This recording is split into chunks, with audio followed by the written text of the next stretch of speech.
Du coup, je pense qu'il est important de comprendre comment ces prédateurs fonctionnent et comment faire pour les éviter. Ce qu'il faut bien comprendre, c'est que là où il y a des enfants, il y a des prédateurs.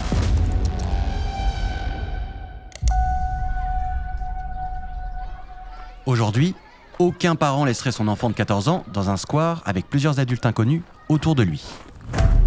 Et pourtant, sur Internet, c'est ce qui se passe tous les jours. En 2009, l'ONU estimait à l'époque qu'il y avait 750 000 prédateurs connectés au même moment dans le monde. Aujourd'hui, on estime qu'ils sont au moins 3 fois plus nombreux, donc environ 2,5 millions. Internet, c'est un truc génial pour communiquer avec le monde entier. D'ailleurs, moi-même, si j'en suis arrivé là, c'est aussi grâce aux réseaux sociaux qui m'ont fait connaître et qui m'ont permis beaucoup de choses dans la vie.